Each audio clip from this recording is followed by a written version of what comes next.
Well, hello, howdy, and hi out there in internet land.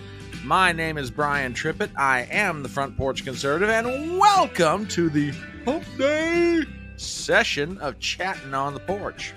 That wonderful, wild thing we do when we go taking a romp through the news. And boy, have we got a lot of news to talk about tonight. Oh my goodness, everybody's going to want to be here for this, because this is going to be the news gathering event of the night. Doesn't matter if you've been watching the TV, doesn't matter if you've been listening to the radio. No, my friends, you know what they're going to be saying out there all across the fruited plain? I wonder what Front Porch is going to be talking about tonight. As well they should, by the way, as we are the fastest growing thing out there in social media. Well, at least I like to think so anyway. Whoops. There we go. Don't you dare do that to me. There we go. Anyway, we're on Rumble, we're on Twitter, we're on YouTube. So please do me some favors as always. Share the link with your friends. Tell them to get in here. Let them know, hey, there's a guy out here. He's actually making some sense, unlike a lot of people out in the media. He's actually a nice guy too, despite the fact that he wears funny looking hats and has strange clothing. He's okay. Anyway, my name is Brian Trippett. I am the Front Porch Conservative.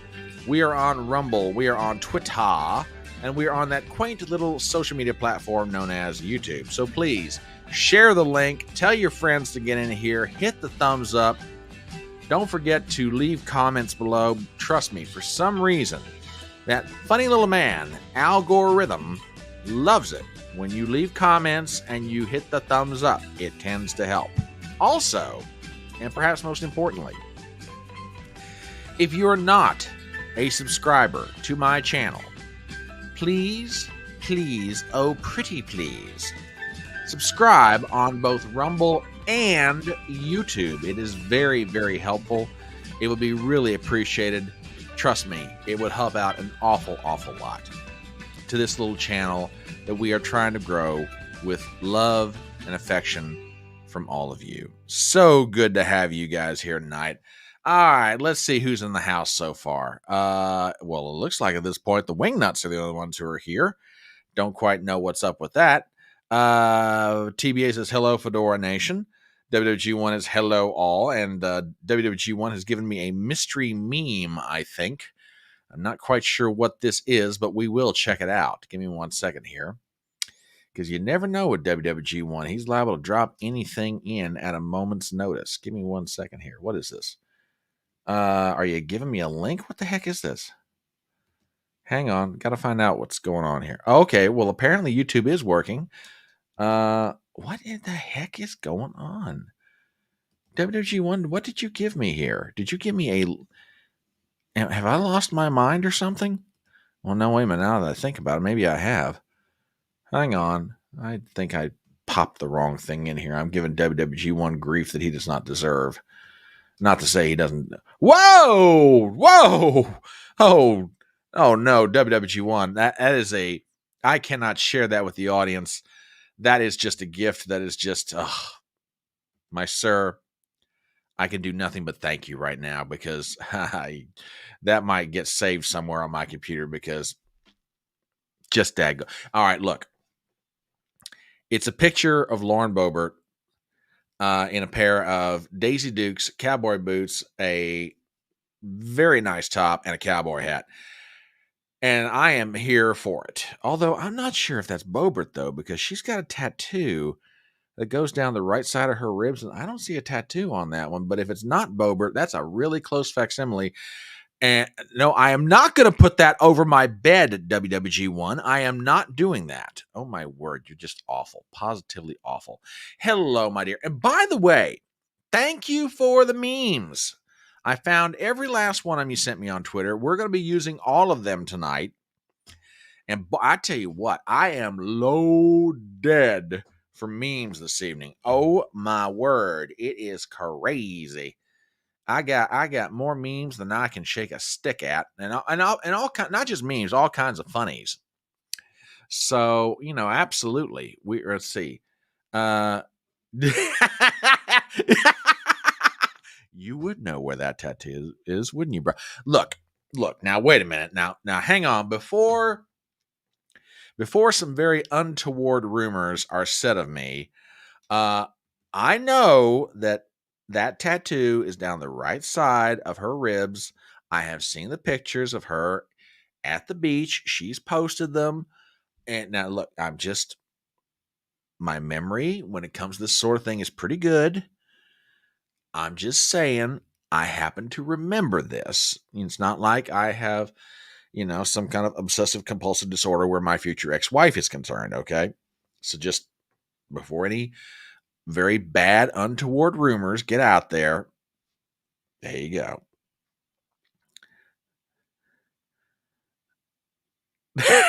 Oh God, this is even worse. I disavow this comment. My Lord. Oh Lord. All right, we got to get off this topic.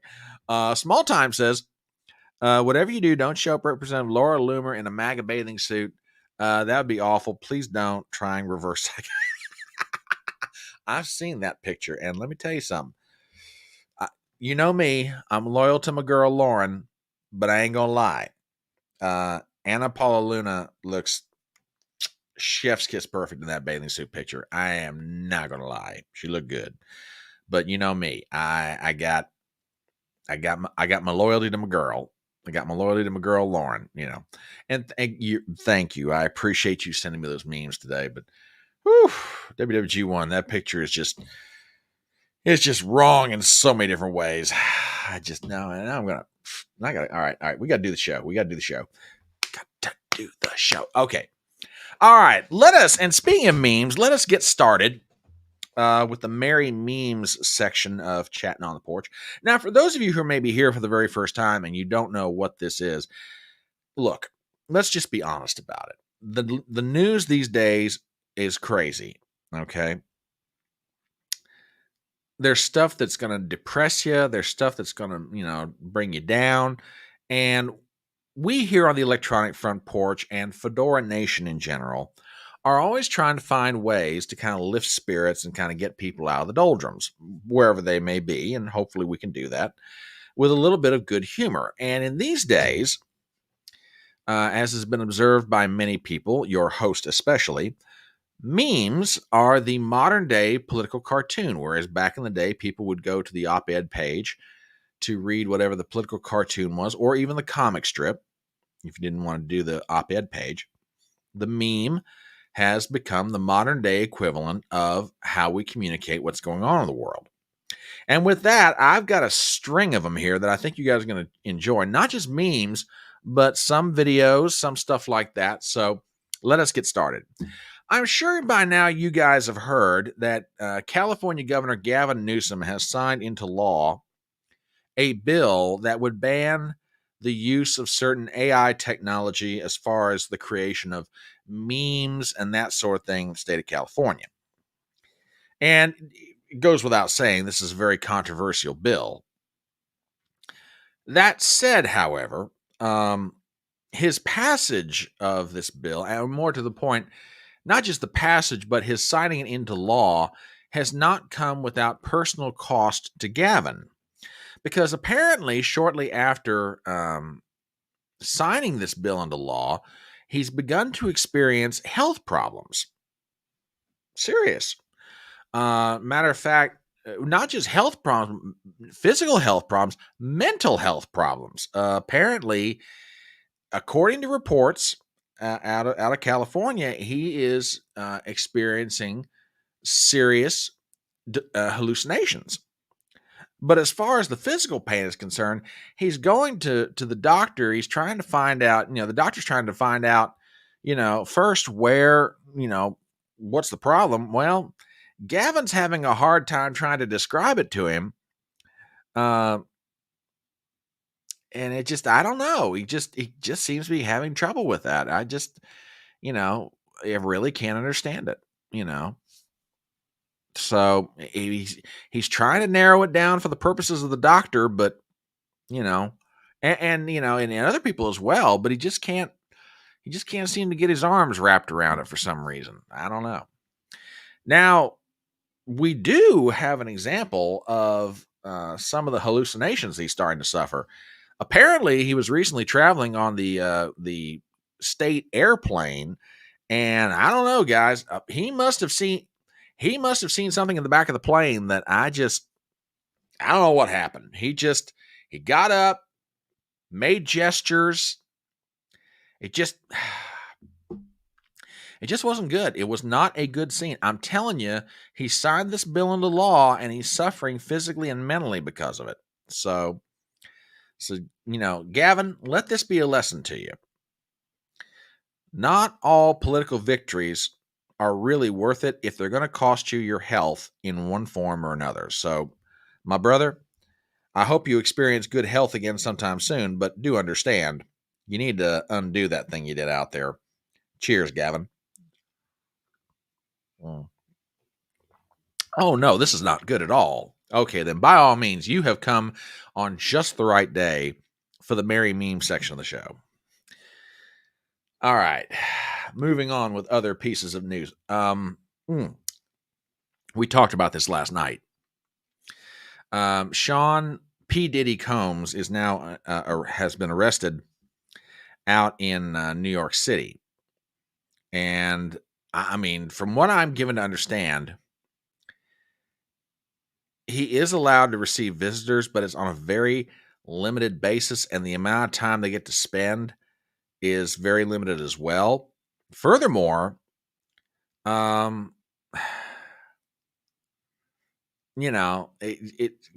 schedules to get people in and out of there is really tough. However, one of his friends has come up with a unique way for him to be able to keep in connection, P. Diddy to keep in connection with people that are interested in finding out what's going on to him. Matter of fact, his friend came up with this wonderful idea of, how that Diddy can keep in contact with him and vice versa. Apparently, Hillary's given him a pager. I think this thing may be Israeli made. I'm not saying, but I'm just saying. So, you got to give it to Hillary. She is always trying to find a way to help make people's lives better. So, there you go. For her friend Diddy, a pager and some coordination to try and make his time in jail a little more tolerable. Yeah, we'll see how that turns out. Anyway, what else have we got going on? And speaking of Hillary, we said the other day that she had just made her first appearance in a long time, actually.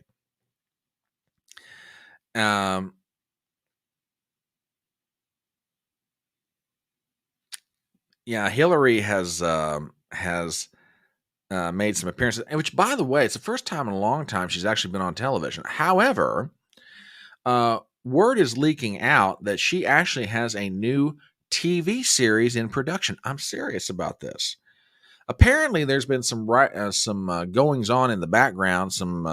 Some Hollywood writers have come up with a really neat pilot for a series that she would star in, and it would be on CBS. We've got a snippet of what it might look like. So with that, ladies and gentlemen, take a look. This is the newly proposed television show for Hillary Clinton.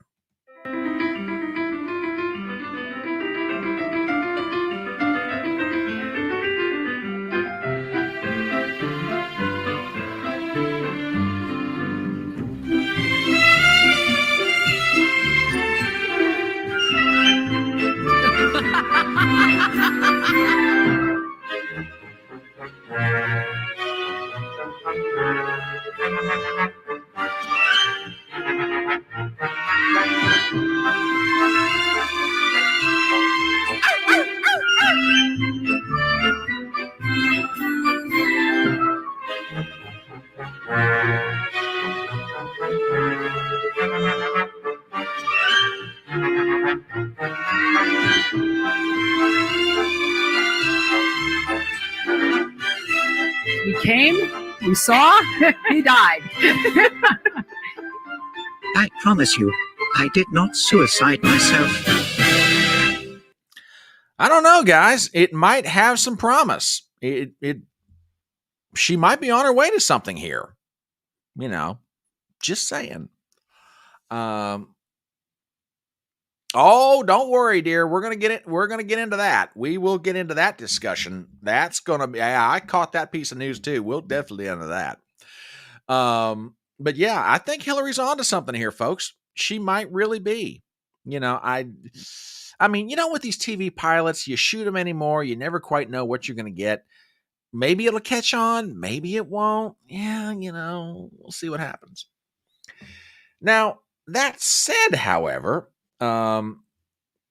Hillary's return did indeed spark some memories for me of her exchanges with Donald Trump back during the 2016 campaign.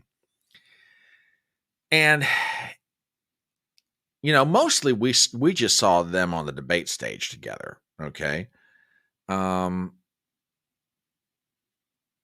But there were moments out on the campaign trail where every so often they'd get together, and the thing is, nobody really saw this stuff.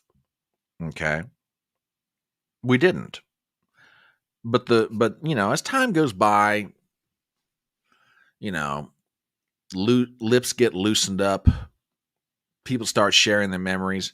They even start sharing their videos that they took of these off debate stage moments. Well, somebody recently put them together in a compilation, and you know what? I'll play some of this because this is actually pretty good. The witty repartee that took place between these two was nothing short of almost Shakespearean dialogue. And with that, ladies and gentlemen, I give you the following. Bing, bong, bong, bing, bing, bing.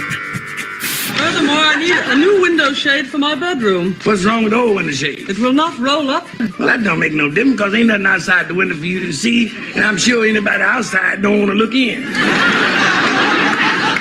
Is that an insult? Is the bullfrog waterproof? Just get cracking on that list. I like to get cracking on you. Well, I never.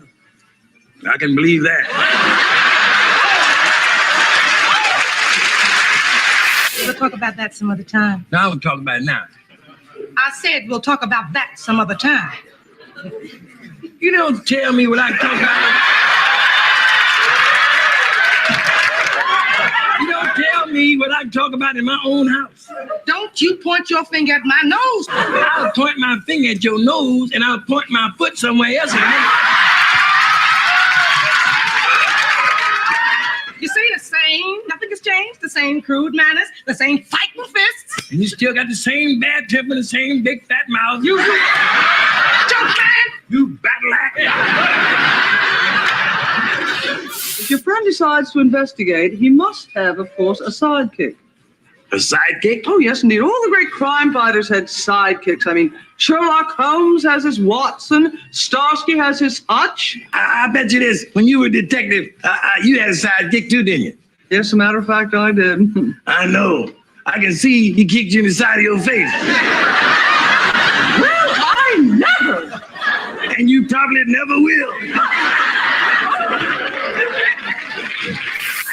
I mean, like I say, folks, time passes by, tongues get loosened up, lips start moving, people start sharing videos, and like I said, somebody put together a compilation of this stuff. So those were the things you didn't see in 2016 that went on between Hillary Clinton and Donald Trump, but they are definitely the stuff of memory. So there you go. Thought I'd share that one with you. TBA says, it's amazing what comes out of the cracks over time. Yeah, or maybe it's a better way to say it. It's amazing what kind of slime oozes up from the bottom. I'm not saying, but I'm just saying. All right, what else have we got in the Merry Memes section of this crazy thing we call a live stream? Well, now, by the way, did you guys happen to catch the interview on CNN between John King and some Latino voters out in Las Vegas? Now, this is serious. People are trying to understand what it is, how it is that Donald Trump is having such success right now with minority groups that heretofore he's never had that much luck with, for lack of a better way of saying it. Well, a couple of guys out, and this is serious, a couple of guys out in Vegas sat down with John King of CNN, and they gave him an honest assessment. So let's take a listen. I've seen people on social media, Hispanics, sharing that post that I'm not with her. I'm like, whoa. A lot of people are calling me, calling us and Latinos, they're talking about voting for Trump. I even see. So where does that come from? Is it they think he'll make the economy better? Yeah, that's exactly what it is. Yeah. That's exactly what it is. Okay. So there you have it. You have Hispanics, like a lot of people, regardless of whether they're Hispanic or African American or Caucasian, or male or female, they genuinely believe that Donald Trump can make the economy better. Well, it's with that in mind, you kind of have to ask, what is Donald Trump doing to reach out to these very specific groups and try to get his message across to them? Well, I think, ladies and gentlemen, we have found what Trump is doing specifically. So with that, we came across, I guess, a video that's playing in certain places across America. And I don't know. I mean, this is kind of high risk, high reward. And with that, take a listen. To my queridos, amigos, Latinos, these Democrat pendejos tried to kill your favorite presidento. They shot me again, otra vez. Why? Because El Trumpo wants to make America great again for you. Para tu and para tu family. If you vote for El Trumpo, you will make mucho dinero. El Kamala Harris is no bueno. Kamala es muy mala. She has a mucho loco communist and she looks like El Chupacabras. So make sure to vote for Trumpo. Muchas gracias, amigos. Like I say, it's high risk, it's high reward. But for Trump, it may actually be working out. Yeah. Oh, wholeheartedly, maybe one of the smartest things he ever did. And good evening, Sculpt. Glad to have you here with us. Oh, I'm glad you're finding them funny. Yeah, I came across that. I was like, oh hell yeah, we got to play that. We got to play that one. That's just too good. All right, what else have we got in the Merry Meme section? Oh, we have a blast from the past, from probably one of the smartest individuals in all of comedy over the course of his career, which spanned a good 50 years.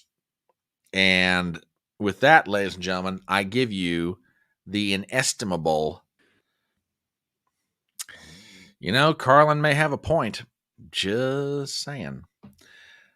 But with that in mind, that kind of sets up some of the memes I received today from this lovely lady.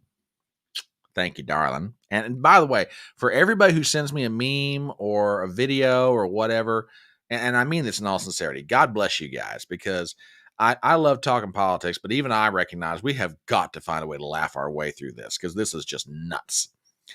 And with that, I got this meme, which I thought was actually pretty good. That's not bad. I love that one. It's kind of got that whole Matrix meets Donald Trump thing going on. That's pretty cool.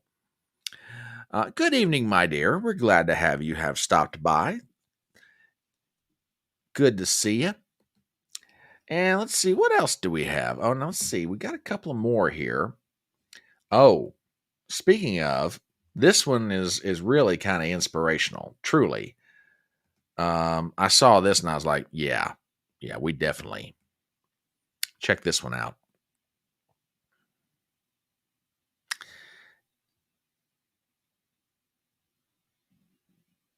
Sometimes you really got to wonder if it ain't true. You really got to wonder. WWG1 says, so for every meme you get, we receive $5. Did I hear you right? What? Good grief, man. You know that I'm operating a tin can and string operation here. No, sir. No, you will not receive $5 for every meme you provide. Bless your heart. No, I cannot do that. I don't know where you heard this. TBA is spreading rumors again, which I have no idea why he's doing that. Shame on him. Daggone you. TBA is like, I didn't spread that. And by the way, dude, your checks have been bouncing all year long. That's great. Ah. Okay. All right. True. One more thing in the Merry Memes section. This one's not necessarily a meme, but this was just too much fun, and I had to share this one.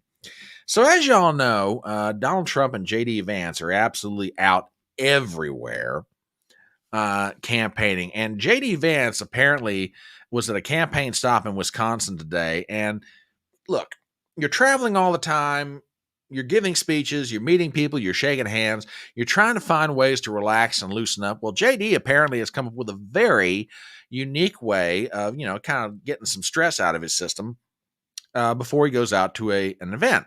And with that, we have the following announcement from Senator JD Vance. Hey guys, JD Vance here, playing a little buck hunter before a rally in Eau Claire, Wisconsin, also known as the closest Tim Walz has ever gotten to real combat. Have fun out there.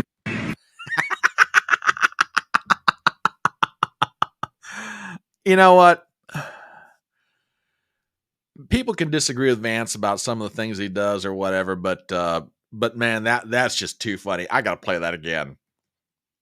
Here you go, folks. Check this out from Senator JD Vance. Hey guys, JD Vance here, playing a little buck hunter before a rally in Eau Claire, Wisconsin, also known as the closest Tim Walz has ever gotten to real combat. Have fun out there.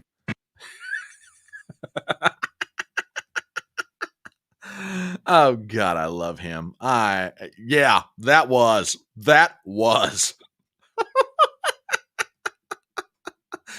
I tell you what, I don't know what's going to happen in November.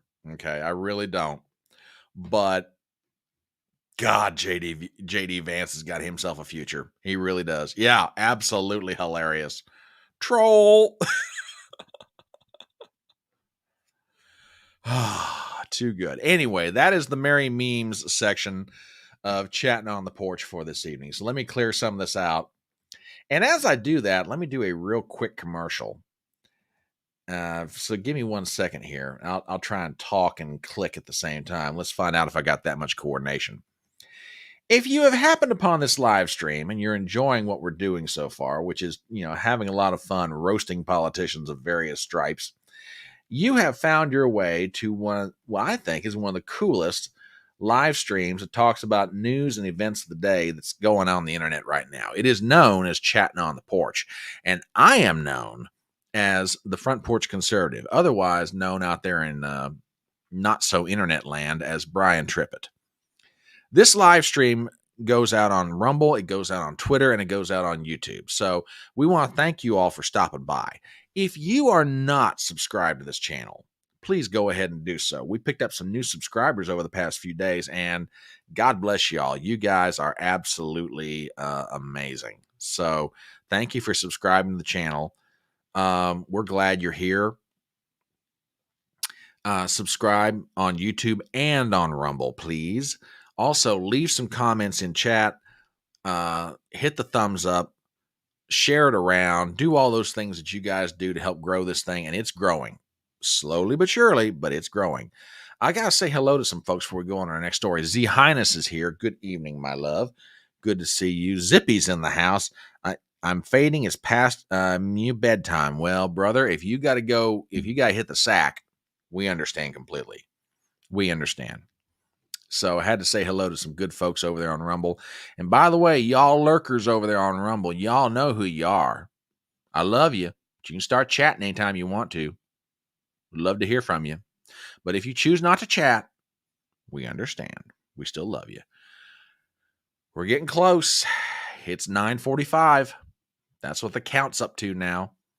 945 subs. We're getting there slowly but surely. Now, one more thing before we even get to our yes, thank you. 55 to 1,000. Before we get to our next story, speaking of YouTube channels that we're trying to grow. Tomorrow night, 6 p.m. Eastern, we are going to have one of my absolutely favorite people in the whole of social media who will be here for a conversation. And I've been looking forward to the day not get this young lady to stop by.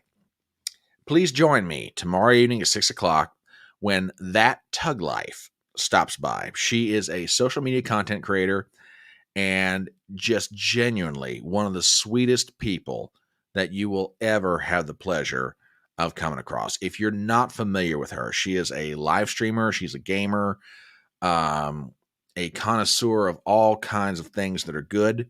And she herself, my nickname for her is Goodheart.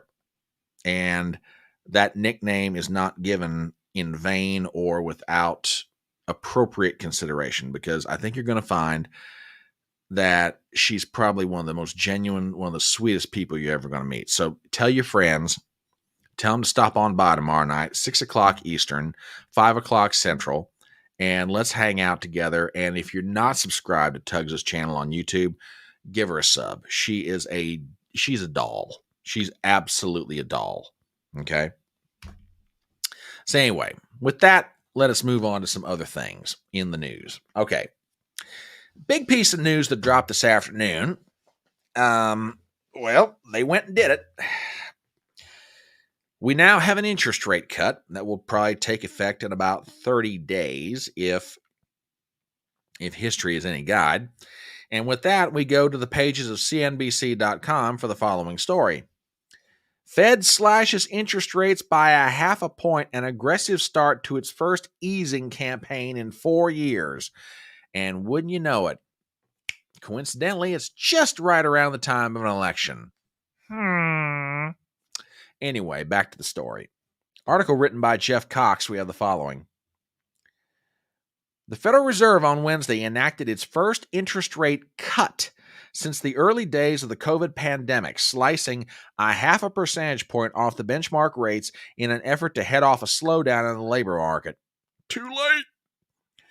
With both the jobs picture and inflation softening, the central bank's Federal Open Market Committee chose to lower its key overnight borrowing rate by 0.5 percentage point, or 50 basis points, affirming market expectations that had recently shifted from an outlook for a cut half that size.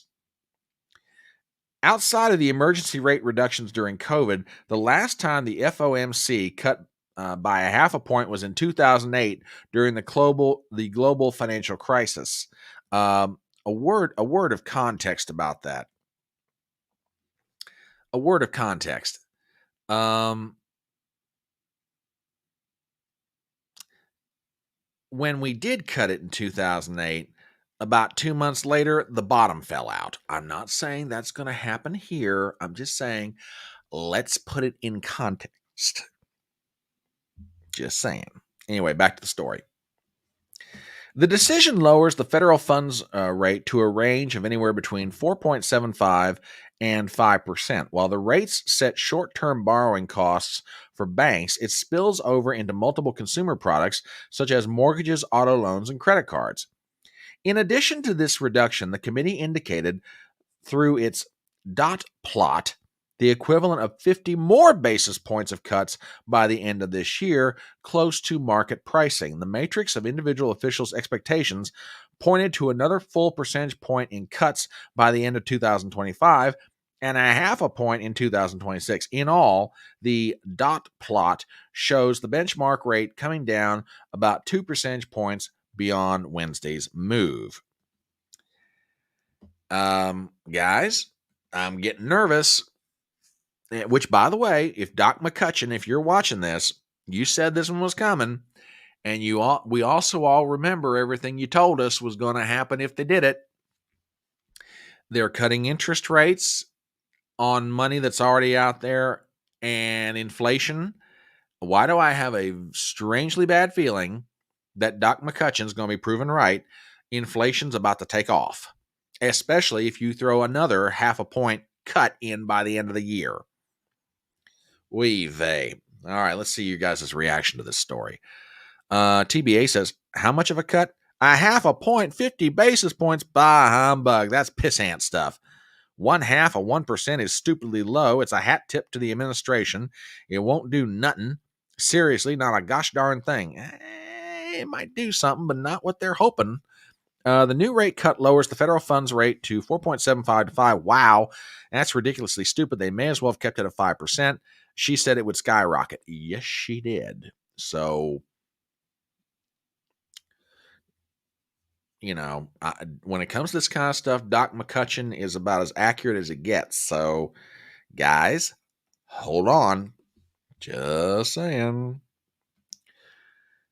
An entire half, get the F out. Yep. Excuse me. That is exactly what they've done, Robert. Good old-fashioned virtue signaling. Mm-hmm. Yep. And what was the market's reaction to that wonderful piece of good news? The market is smarter than the Federal Reserve, by the way. Dow closes lower, gives up a 375-point pop after the big Fed rate cut. Article written by, who is? It's General Staff. Stocks closed lower on Wednesday in a volatile session as the Federal Reserve lowered interest rates in a 0.5 percentage point move. The outsized rate cut was cheered initially by traders, though it did raise concerns the Fed was trying to get ahead of potential economic weakness. No, they are definitely trying to get ahead of economic weakness. The Dow Jones Industrial Average slid 103.08 points, or 0.25%, to end the day at 41,503.10. It was up as much as 375 points. So basically, we had a almost 480 point slide after the news came out. Well, isn't that a daisy? Wall Street knows what's coming. They know exactly what's coming.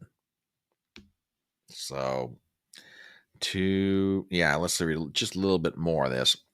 S&P lost 0.29% to close at 5618.26. NASDAQ Composite dropped 0.31 to 17,573.30. S&P and the Dow have both touched records initially before falling back. Yeah. TBA says, buckle up, buttercups. Oh, absolutely, y'all. Just saying. So, we had that little piece of news drop. And I'm getting nervous. All right. On to the headlines of the night, which I advertised for getting ready for this stream. And let's talk about Trump in New York. Now, we've been talking about this, I don't know, I guess for months now, actually. Going back to when Trump had his foot nailed to the floor up in New York City because of Alvin the New York Chipmunk and that band of merry prosecutors in the Manhattan DA's office. And we said at the time, well, look, if you're going to be up there anyway, why don't you go around and start campaigning? And sure enough, Trump listened to us. He'd make the occasional stop in the evening at the local bodega in Queens. It was the Bronx. I'm sorry, it was the Bronx. He did a campaign rally. No, I'm sorry. Let me take that back. I screwed that up. It was the bodega in Harlem. He'd stop at the occasional bodega in the evenings. He'd stop at a fire department. He'd see construction workers in the morning as he's on his way into the courthouse. He'd take them donuts and stuff like that. He did a rally at a park in the Bronx. Got upwards of like 10, 15,000 people, maybe even more, if you believe the overflow numbers. Huge crowds up there. Well, Trump said he was going to make a play for New York State, which most people would be like, come on, that's just Trump talking. Who knows what he's doing? Oh, no, folks. He's up there tonight. There is a rally currently going on right now at the Nassau Coliseum out on Long Island. And we're going to show you some images from outside the arena. And let me tell you something. It is wild what's going on up there. But the day started with a certain amount of crazy. There were initial reports of a bomb being found or explosive materials in a car. Well, good news. It turned out not so much. This is a news release from the police department of the county of Nassau. From Commissioner of Police Patrick Ryder, quote, reports of explosives being found at the site are unfounded. There is a person who is being questioned who may have been training a bomb detection dog near the site. The individual with the bomb dog falsely reported explosives being found, and that individual is currently being detained by the police. Okay. Some good news there. And even more good news if you're Donald Trump. Big time rally up there tonight. Matter of fact, here's a headline from Fox. Trump advisor unpacks why former president is holding rally in deep blue state weeks ahead of the election. It's a story by Paul Steinhauser, and we've got the following. It's been 40 years since a Republican has carried New York State in a presidential election. You have to go back to Ronald Reagan, who won the state as part of his landslide re-election in 1984. But that's not stopping former President Trump from holding a rally Wednesday in his native state, which he has no serious chance of carrying in his election face-off with Vice President Kamala Harris. Trump's rally in Uniondale is in Long Island's Nassau County, a longtime Republican stronghold in the reliably blue state of New York. And it's Trump's second large campaign event this year after drawing a big crowd in the New York City borough of the Bronx in May. While there are some chatter of New York potentially being in play as President Biden's poll numbers started cratering following his disastrous late June debate performance against Trump, the conversation was fleeting and quickly dissipated when Harris replaced Biden at the top of the ticket. So why, with less than 50 days to go until Election Day and time becoming a very precious commodity, is Trump holding a campaign rally just outside New York City? Quote, quite clearly, New York is the biggest media hub in the country, campaign spokesman Tim Murtaugh told Fox News. Murtaugh emphasized that when Trump delivers a message there, it's piped directly into homes in every market, in every battleground state. The most valuable commodity we have is President Trump's time, and that event is making efficient use of it. The rally is Trump's first since this past weekend's apparent second failed assassination attempt against the former president, and a number of people who lined up hours ahead to see the former president said they were attending to show support for Trump. So here's a picture of just outside the Nassau County Arena, and I've got a few more images just like this, okay?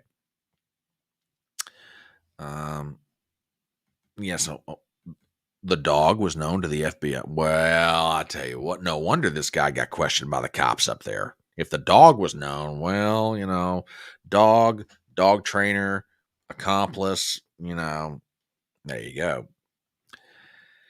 TBA says Trump needs to go to Madison Square Garden and watch Trump carry New York. We're going to comment on that here in just a second, because I've got some thoughts on that very subject. Now, just to give you an idea of the kind of reception Trump was getting in New York, this was the motorcade going through the streets of downtown NYC. Check this out. And as always, give me a sound check, because I forgot to ask you guys earlier. Sorry about that. Didn't realize I had music. But yeah, chugging along through downtown and just the streets lined with people. Just amazing. Block after block after block after block. I've got a few more images too. Let me find this one real quick. Oh, well, this isn't an image so much as it was information. Lined up 12 hours before Trump's rally in New York, thousands of patriots are already lined up. Now, let me back up. The arena is known to hold 16,000 people. Okay. Well, TBA, I muted it because I wasn't sure about if I was going to copyright strike for the music. Yeah, you're absolutely right. 60,000 tickets were requested. That arena only holds 16,000 people. Let me say that again. The arena that they're holding this rally in tonight only holds 16,000 people. 60,000 tickets were requested. Now, could some of them have been from out of state? Absolutely. I mean, it's not unusual for people to travel multiple states over to go to a Trump rally. Okay, that's the kind of loyalty among some of his supporters that Donald Trump engenders.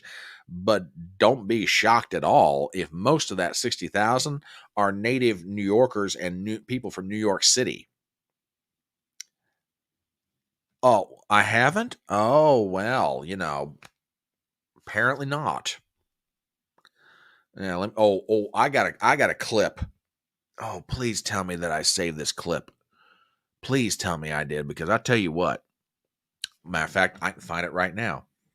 You want to know what kind of reaction Kamala Harris is getting? Oh, kids, I found something from earlier today. Give me 1 second here, because fortunately, I put this in my fantastical organizational system that I use on Twitter to remember stuff.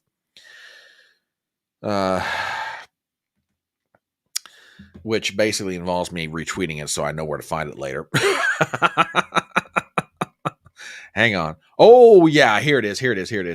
Oh, this is just, Gypsy asked the question, have we not seen the streets lined up with Kamala supporters? Well, if we haven't, this clip might help explain why.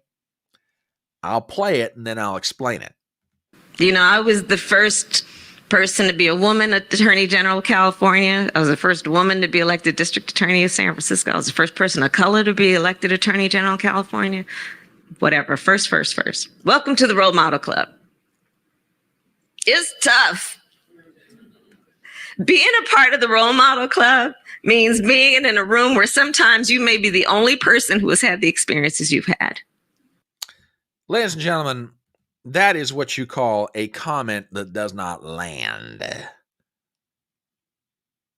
That was the real Kamala Harris. Bitchy, entitled, above it all, and just makes you want, yeah.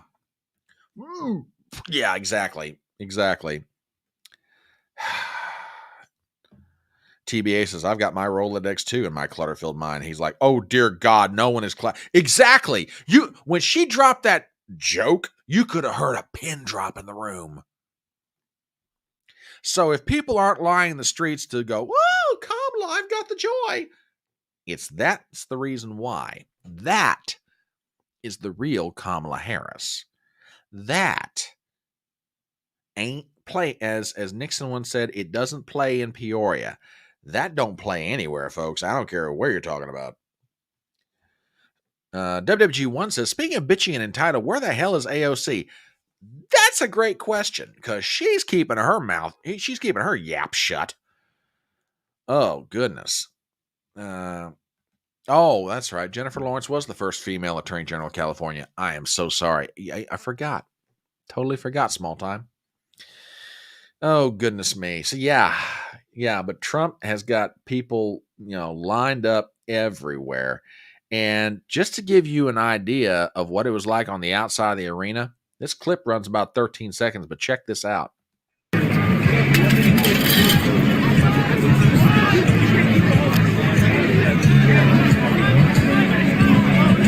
at that. Now, this stuff back here are the rope lines to get in. Let me fast forward that. Like I said, this stuff back here where the white tent's at, there's like cordoned off lines that you kind of like snake through to get into the arena. But all those other people, that's just overflow. Just overflow. And Robert was absolutely right. I mean, it's a packed full house. Totally. Complete and absolute full house. Now, I want to get to something that TBA said a little earlier.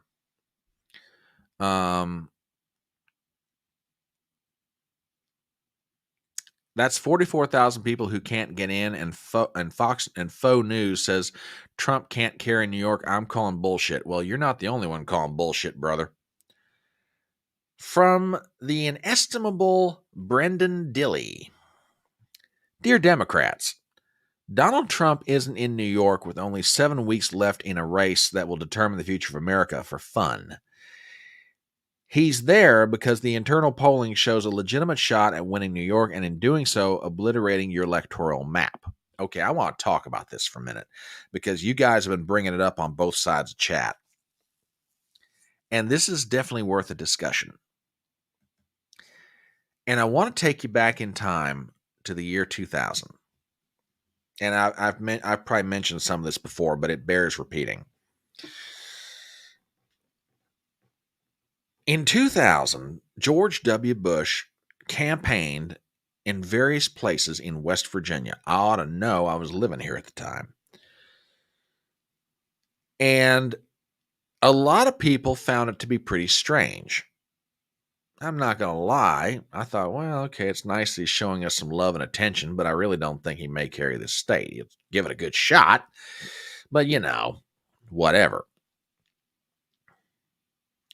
But he kept working it.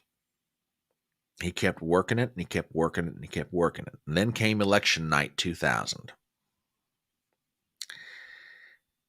And if you know anything about my state, the polls closed fairly early because, number one, we're on the East Coast, and that's the way we roll. We've been doing it that way for decades. Polls closed at 7:30. Normally, by about 5 minutes after the polls close, they can announce the winner in West Virginia presidential race, Democrat. Well, 7:35 went by, nothing.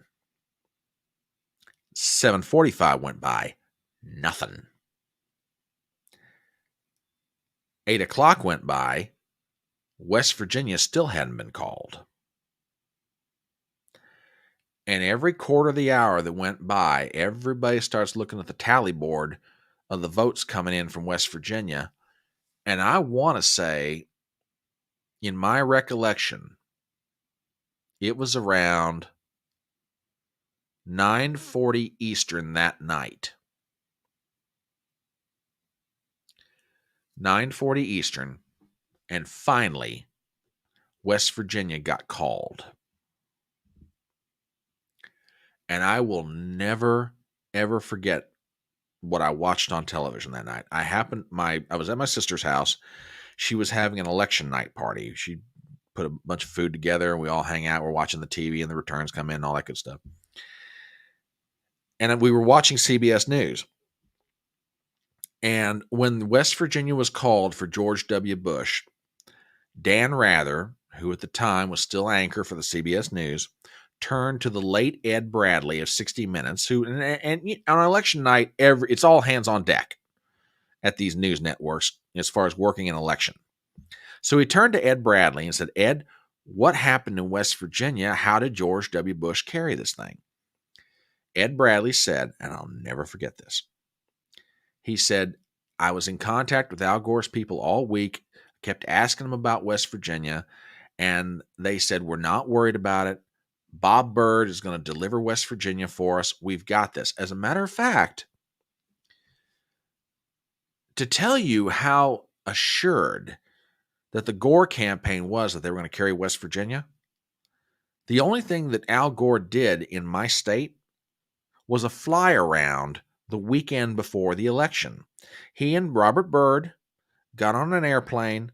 They went to all the major airports in southern and northern West Virginia, just long enough to step out of the airplane, get a photo op with the press, the local TV station, maybe get a picture taken by the newspaper, get back on the plane, go to the next airport. That's it. That's all Al Gore did in 2000. It was the first time in over 70 years that West Virginia had voted for a Republican presidential candidate in a non-incumbent election year. The last time West Virginia had done something like that was 1928 with Herbert Hoover. Okay, maybe not our best decision looking back on it, but you get my point. The reason that I'm saying all that is this. Do I think that Donald Trump is going to win New York? I don't know. I have no idea. But something is making him keep working New York. Now, maybe they're trying to gin up the votes, for the congressional races up there, which is possible. But if you're going to do that, why are you just confining your activity to New York City? Oh, it's the biggest media market. Everybody's going to see it. All right, fair point. But still, you're still working it. I agree with TBA. And other people have been saying the same thing. If he's getting this kind of a reaction, he needs to do one more rally in New York City. I'd do it at Madison Square Garden. I totally agree with TBA, Alex Jones. Everybody's saying the same thing. If you're going to an arena with 16,000 people and you got 60,000 people requesting tickets, you got something going on up here, dude. Go for it. Again, I agree. Time is precious. As a campaign winds down, it is the most precious commodity that you've got. But then again, what have you got to lose? If you're making her spend money and resources in New York State, she can't spend it in other places like Pennsylvania, Wisconsin, Michigan, etc., and so on. You get my point? contest it, because you never quite know. You might get lucky. You might get lucky and pull something off. And believe me, if Trump takes New York State, she's done. Kamala is done. There ain't no winning this thing. Now, like I said, do I think it's going to happen? I would be absolutely aghast and in shock if Trump pulled off New York State. I really would.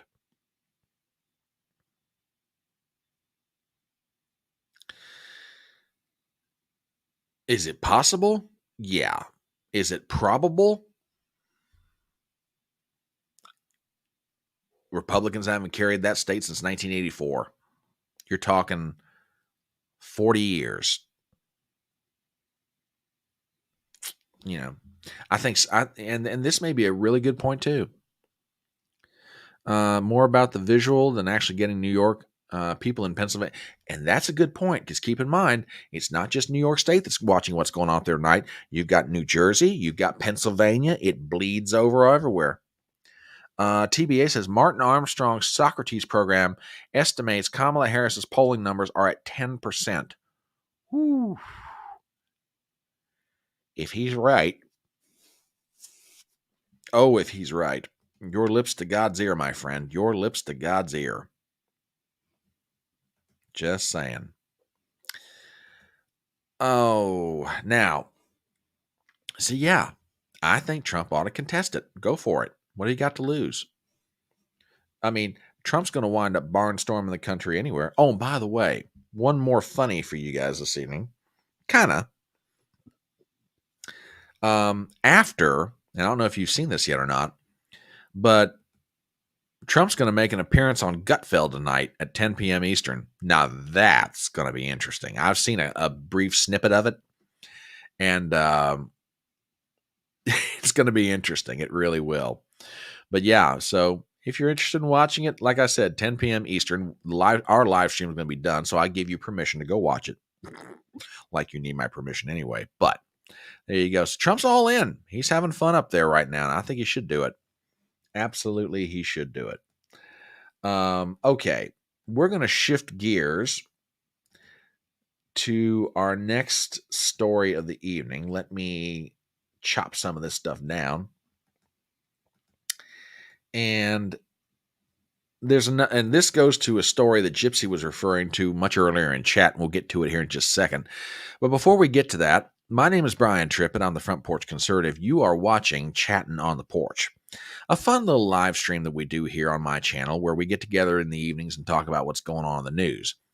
And sometimes it's funny, sometimes it's serious, sometimes it's everything in between. So if you like what we're doing here, between the memes and the laughs and the news and the everything else that goes into this, do me some favors. Go ahead and subscribe to my channel on Rumble and YouTube. It would be greatly appreciated. Also, hit the thumbs up, leave some comments in chat. It really does help with the algorithm. Truly it does. I joke about it, but it really, really does help. And I would appreciate everything you could do. Share the link around with your friends and help us out here. And with that, let us move on to a meme, which kind of leads into our next story.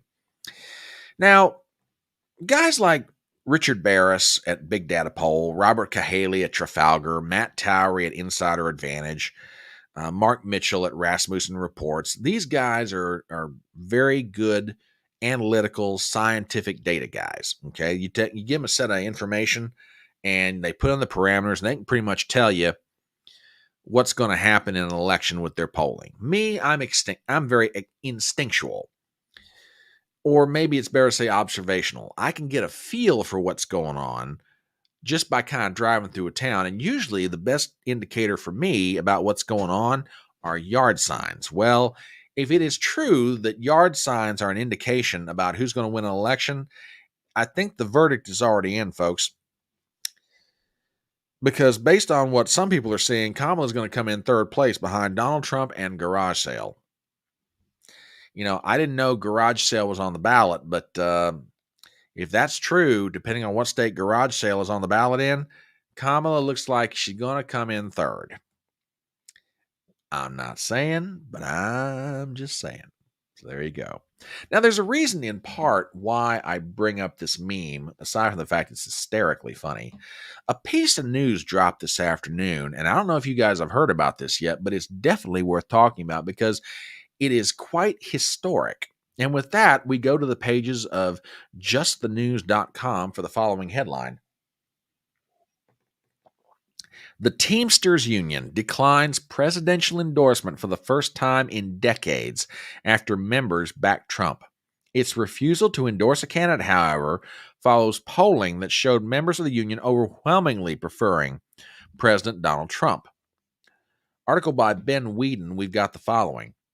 The International Brotherhood of Teamsters on Wednesday declined to endorse Vice President Kamala Harris or former President Donald Trump and chose to sit out the presidential election, marking the first time since 1996 that the International Brotherhood of Teamsters did not endorse a candidate. Quote, neither major candidate was able to make serious commitments to our union to ensure the interests of working people are always put before big business, Teamsters General President Sean O'Brien told TheHill.com.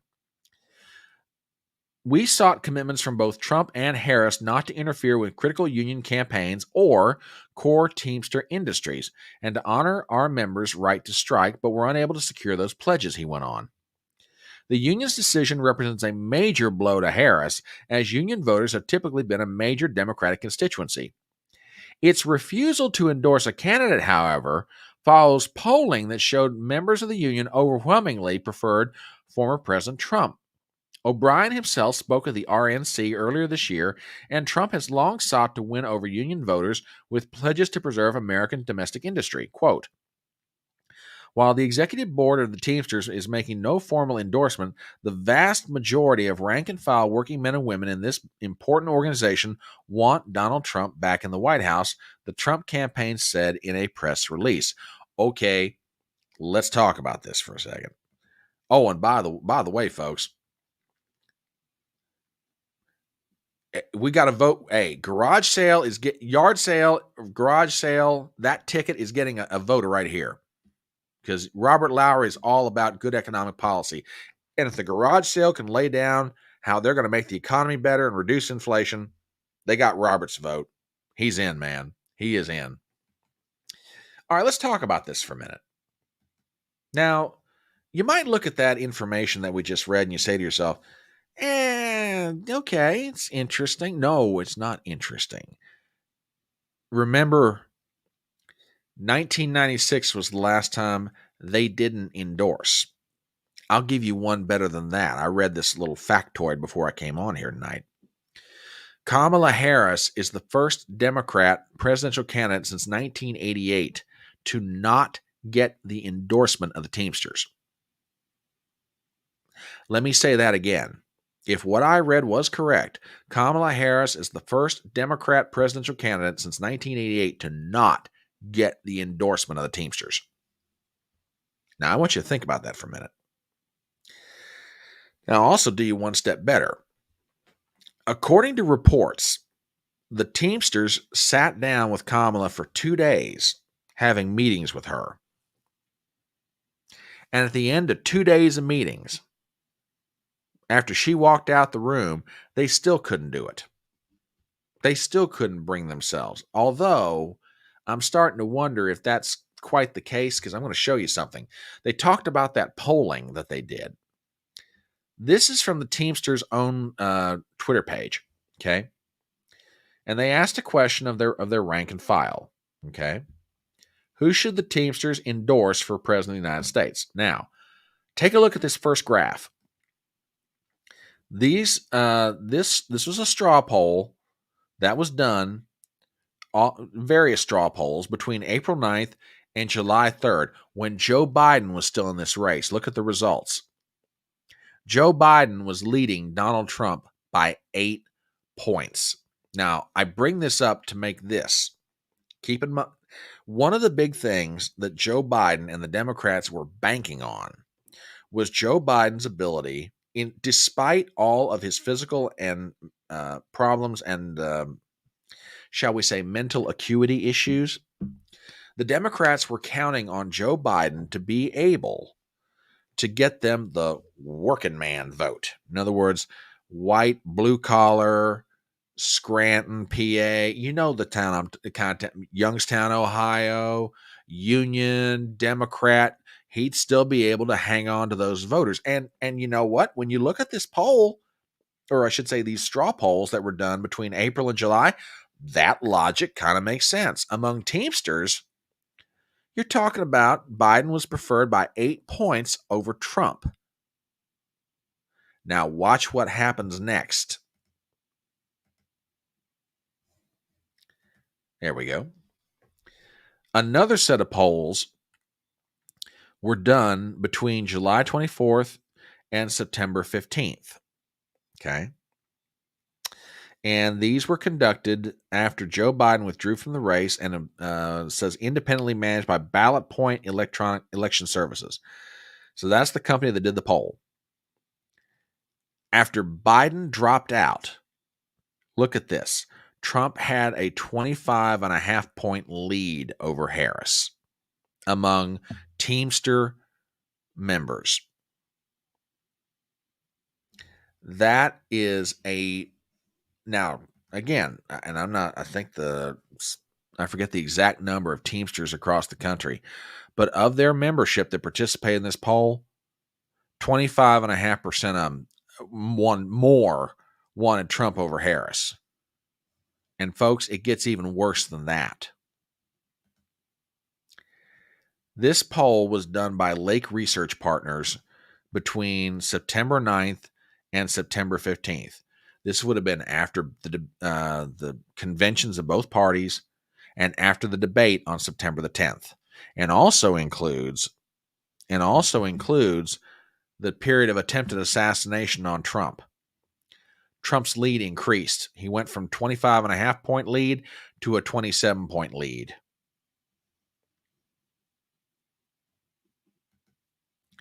So what are we to make of all this?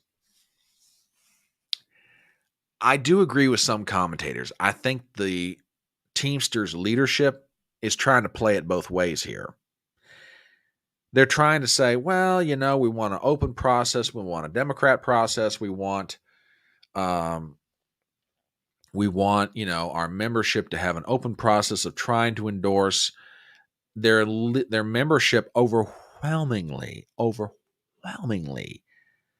says, we want you to endorse Trump, and the leadership won't do it.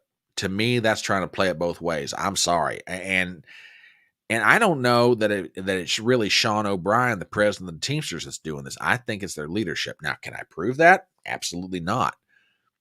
But I mean, this is historic. Exactly, small time. Ding, ding, ding, ding, ding. She doesn't appeal to American truckers. Dude, she doesn't appeal to American blue-collar workers. It's not just the Teamsters. This lady, and again, you can talk to whatever pollster you want to. You can look at whatever poll you want. This lady is bleeding support among non-college working whites, blue-collar workers, people without college degrees. She's bleeding support with Hispanics. She's bleeding support with African Americans. Dude, I am telling you.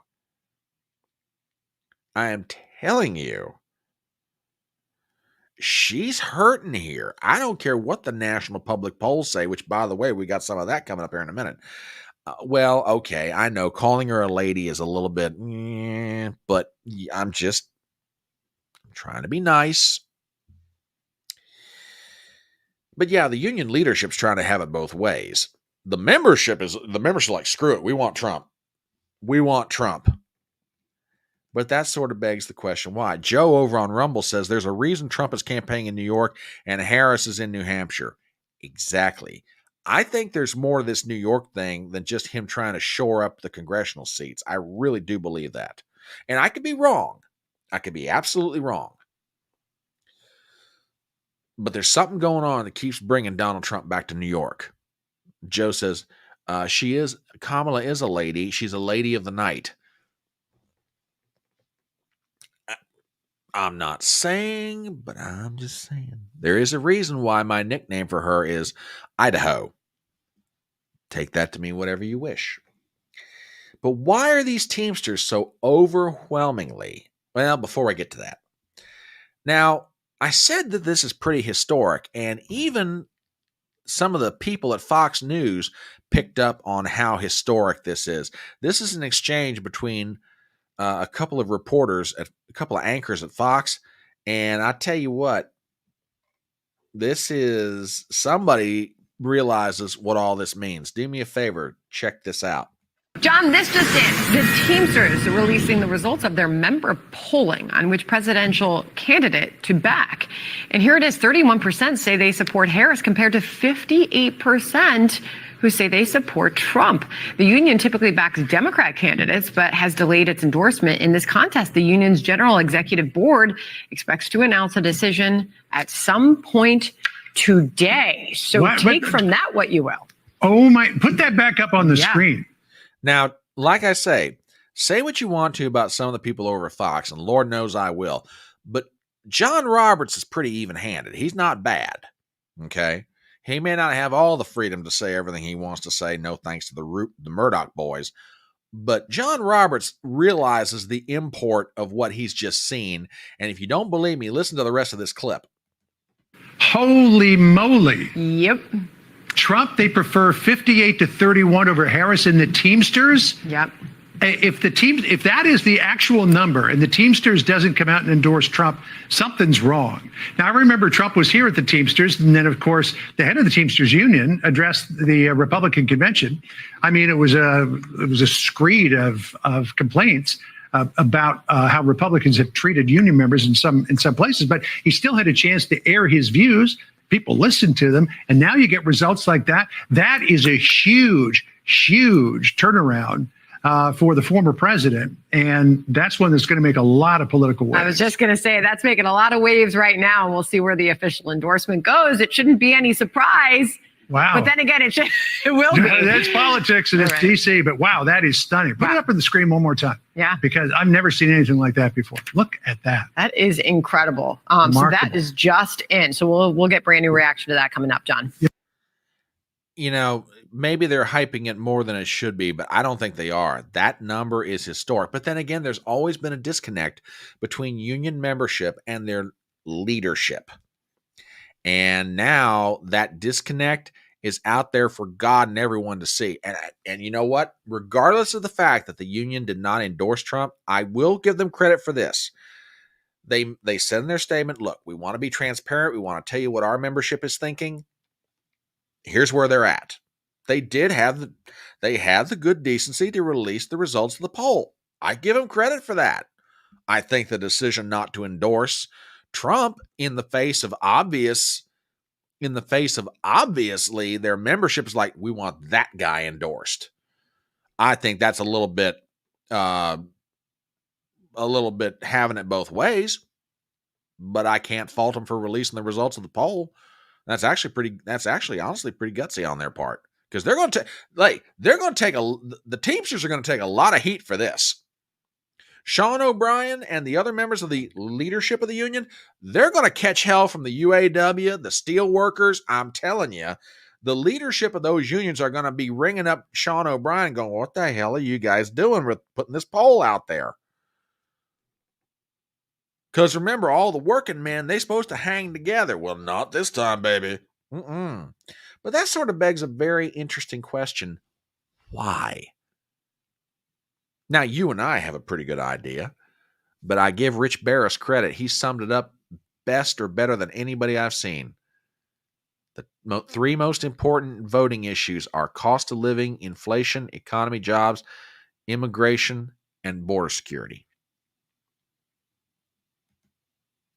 You want to know why lifelong members of a union like the Teamsters are like, we want Trump? There you go, baby. Let me put those back up here again, and you can look at them for yourself. The top three most important voting issues are, number 1, living and inflation, number 2, economy and jobs, and number 3, immigration and border security. Trump leads on trust to handle all three of these, and that is fundamental. Folks, I don't know what's going to happen come November 5th. I know what I'd like to think is going to happen, but I don't know. But if this election is about those three issues and Donald Trump is leading on all three of them, if he and his campaign do it right, they're going to win this thing. And I know there's a whole myriad of side issues that go into that. I get it. But I'm just saying, if this campaign comes down to those three questions and Donald Trump is trusted more than Kamala Harris, all things being equal, he got a good shot at winning this thing. A real good shot. Let's see, what else have I got here? Oh, yeah, and by the way, remember how Barris said that the top three issues are cost of living and inflation? Well, the folks over at MSNBC ran some graphics today, and even they were marveling at the difference between Trump's economy and the current economy we've got. Check this clip out. So this is before, like right when the pandemic was striking. I mean, look, you had home loans at 3.5%. I mean, right? Car loans 5.2%. Credit card interest rates, which are always terrible. Look at where they are today. So the idea of the Fed cutting interest rates would be these numbers would start to come down. You can see mortgage rates have already been falling in anticipation of the Fed cutting rates. They'll likely continue to fall. A lot of really smart people I know say you're going to have a 5 number there sometime maybe early next year, or even late this year. So for those people who are looking to buy a home, if you can find one in this tight housing market, or trying to refinance, more likely, if you've recently bought, that's going to be the first place you're going to see the effects of lower interest rates. So take a look at those numbers, folks. That is from the Bureau of Labor Statistics. In 2020, the average mortgage rate was 3.5%. The average rate on a car loan was 5.2%, and your average rate on a credit card is 15.1%. The mortgage interest rate has almost doubled.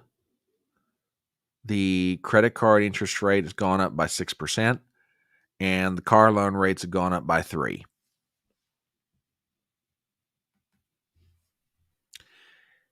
And some politicians and pundits are wondering why African Americans and Hispanics and non-college working class whites, among others, why they're wanting Trump back.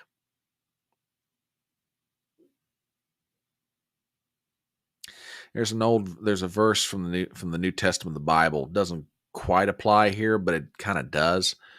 It goes something like this: professing themselves to be wise, they became as fools.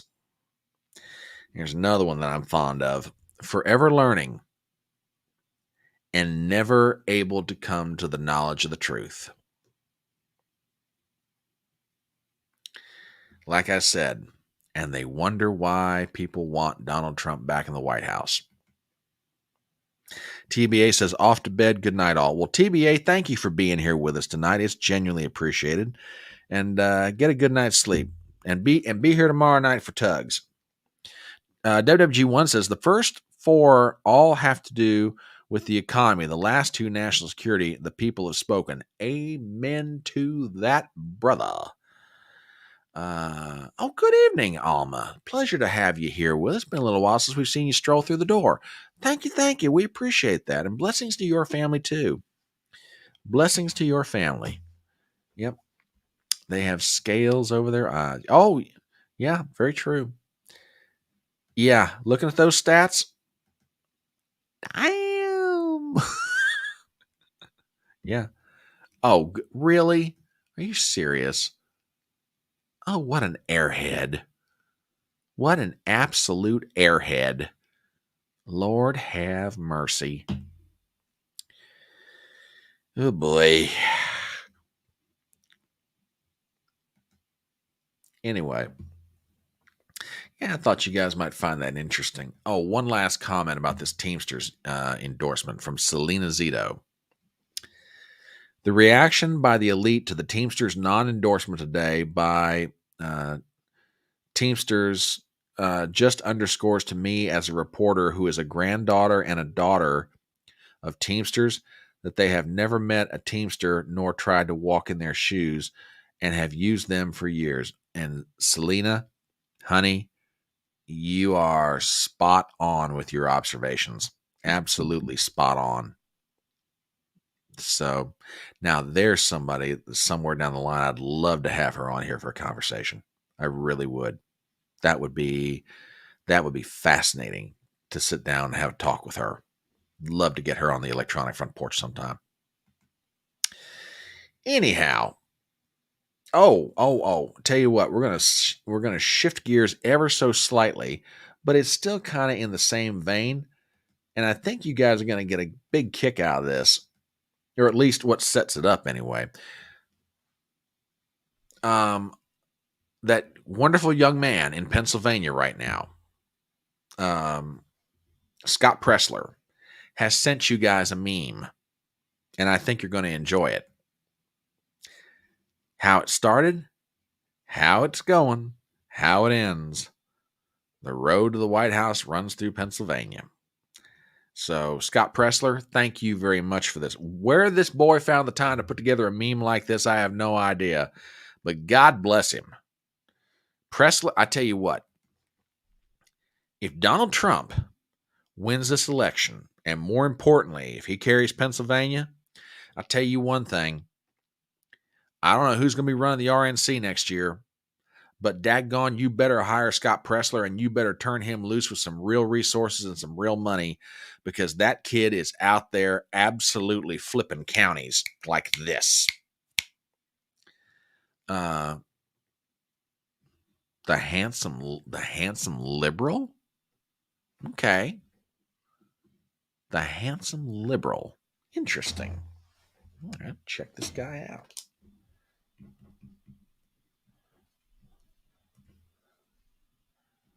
I don't care what he calls himself. I still think I'm better looking. Nah, I'm just kidding. All right. I'll jot that note down. Thank you very much for the recommendation. Appreciate that. So anyway, Scott's given us a meme. And the reason that I show you this meme right now is we need to put some things in context. Now, guys, like I said, none of us know what's going to happen come November 5th, okay, with less than 50 days to go. It is about to get seven kinds of crazy, and the polling is all over the place. So some things need to be put in context. And with that, I want to talk about a couple of polls that have dropped today. And one of them starts off with our friends.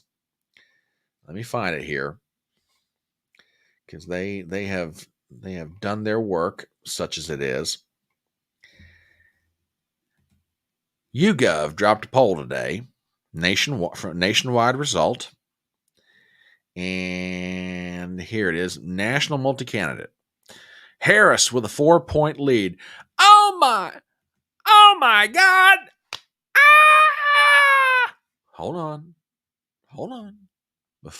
Before everybody, loses it, some context.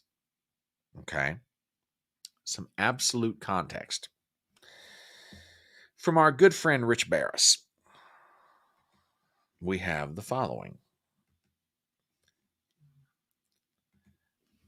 See, they did it again. Look at the unweighted versus weighted result. Vote preference isn't really changing all that much among age and racial groups. Party weights are changing, and you can tell that by how it impacts income. Harris is not going to win the $50,000 to $100,000 a year annual income group. Okay, a little bit in the weeds, but you get my point here. Don't take some of these polls at face value. For that matter, don't take guys like Rich Barris or Robert Cahaley or Matt Towery or Mark Mitchell or any of those guys at face value. Dig into them if you want to know. Because people are, and they're realizing some of these polls are full of crap. And if you don't believe me there, check this out. This is a gentleman named Seth Keshel. He works at, I believe, Decision Desk, as I understand it. if that's the case, then take a look at some of his commentary about this poll from YouGov. And let me enlarge this a little bit, or try to anyway. There we go. Learn how to spot fake polling. If you know how to read a poll, then you can see that Harris is cooked, and the fake polling is all they have. This poll is D plus 13. In other words, they sampled 13% more Democrats than Republicans. Check the bottom numbers and the very bottom of the party ID. Gallup reports more Republicans than Democrats nationally, meaning the electorate will probably be R plus 2 come November. In this poll, it says Harris by 4. Supposedly, Trump only wins the male vote by 1% and is getting 17% of the black vote, which is the end of her campaign when the electorate's correct. Now, he's got a perfectly valid point. If they have counted more Democrats than Republicans in this poll, number one, that's a problem. Number two, I think he's right. This electorate is not going to be that heavily Democrat. It's probably, at minimum, it's going to be dead even come November, and probably is going to have a Republican advantage to it. Okay. But if he's right, and the electorate gets straightened out, so to speak, she ain't going to have a 4-point lead. As a matter of fact, hang on one second. Barris had something else earlier today, just to give you an idea of why certain pollsters ought to be taken with a serious grain of salt. Let me find this real fast.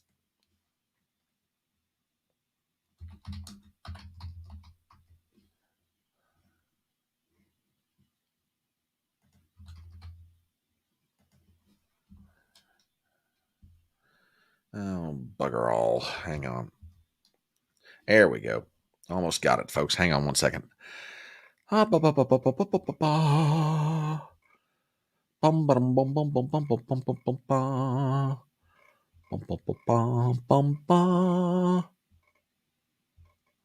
it? No, it wasn't that one. Hang on. Almost got it.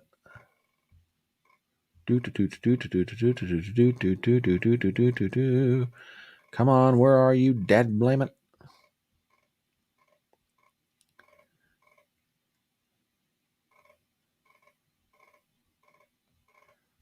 Oh, come on, come on, come on, come on, come on, come on.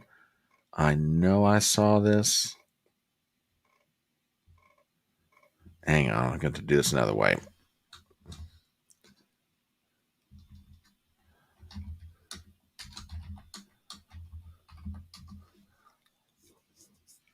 I swear I saw this earlier, and I know I'm not crazy.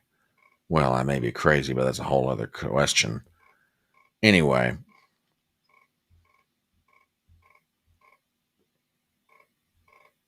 Wait a minute, I'm doing this the hard way.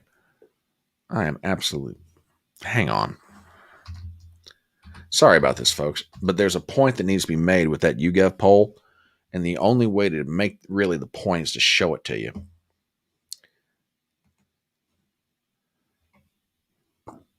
So YouGov has Harris with a 4-point lead, right? Let me point out something to you guys, and you really need to see this. This is the last set of polls that were done by every major polling firm in 2020. Okay? Look at this one. Economist YouGov, which is the 4-point lead that she's got right now.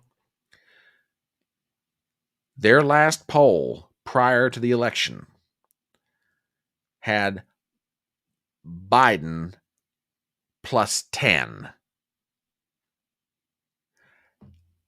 Biden only won the national popular vote by 4.5. Okay? Now, let me put this back up here again for purposes of context. Okay? The Economist YouGov in today's poll has Harris leading by 4. Now hold that thought. Remember, same group, Economist YouGov, Harris with a 4-point lead. 2020. Economist YouGov, right before the election, Biden's going to win by 10 points. What actually happened? Biden only won the national popular vote by 4.5. That, ladies and gentlemen, is a 5.5 point miss.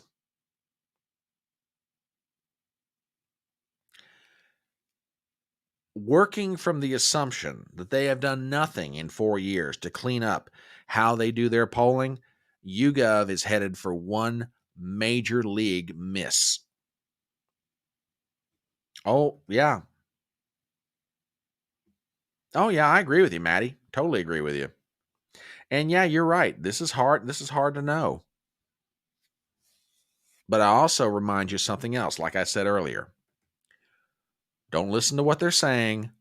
Watch where they're going. Trump's in New York tonight. Kamala has got her foot nailed to the floor in Pennsylvania. She ain't, and apparently it's not helping her much, at least at this point. I will say that. All right. Some other polls that dropped today. Our friends at Quinnipiac polled the 3 wise men, Michigan, Pennsylvania, and Wisconsin. Check this out. Pennsylvania, supposedly, according to Quinnipiac, Harris has got a 5-point lead. In Wisconsin, Harris supposedly has a 1-point lead. And in Michigan, Harris has got a 5-point lead. Now, the reason that I mentioned Michigan, up to now, Quinnipiac has never polled Michigan. Never. They don't ever poll Michigan. Now, so Harris supposedly has a lead in Pennsylvania of 5, a lead in Michigan of 5, and a lead in Wisconsin of 1. And what's the general consensus about this? This will crack you up when you hear who it came from. Frank Luntz. For what it's worth, Quinnipiac poll in Pennsylvania had Biden up by 8% on August of 2020, and he had him up by Quinnipiac had Biden up by 13 points in October 2020, and Biden only won the state by 1.5.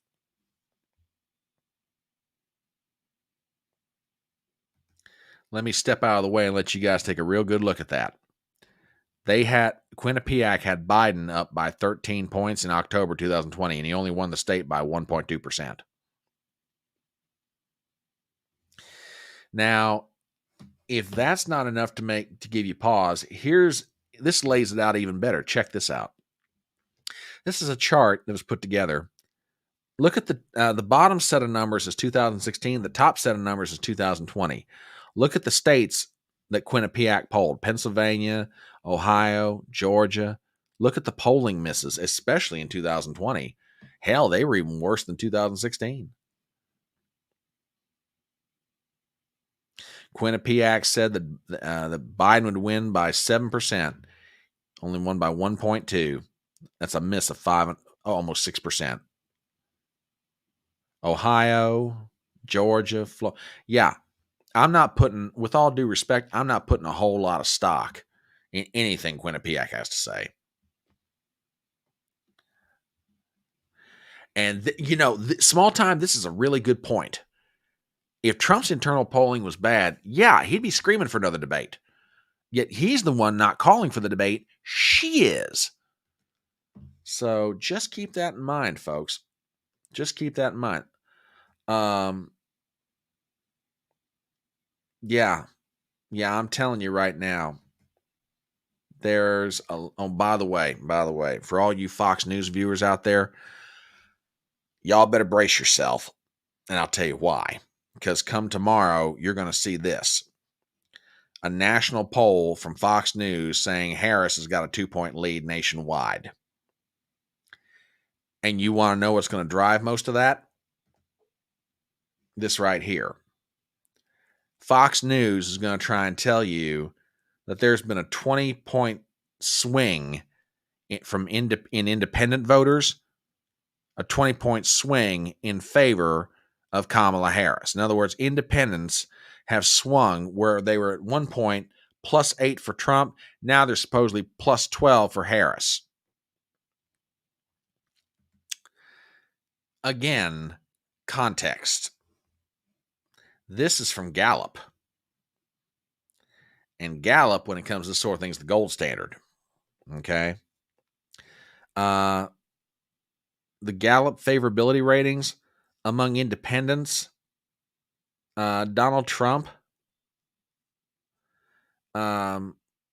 is doing a whole lot better than Kamala Harris. And that's from Gallup.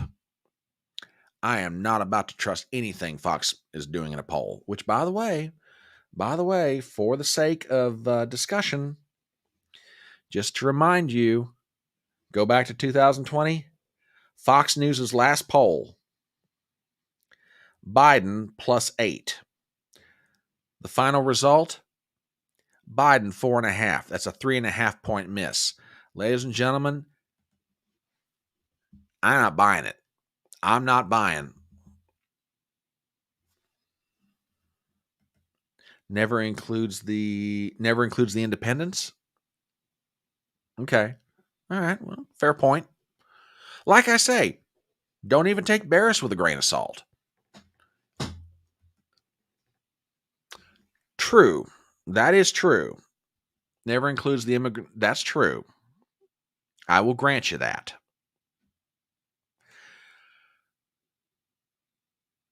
I will grant you that point, and I will let Barris defend himself on that one. Okay. Yeah, the immigrants. It's definitely worth noting. But Barris's argument is, and I'm hopefully not misstating this, but his argument is, yeah, I agree with you. I agree.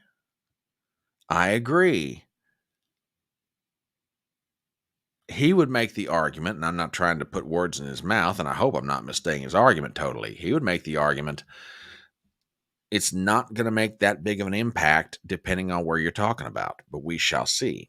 I bring this stuff to your attention for purposes of context.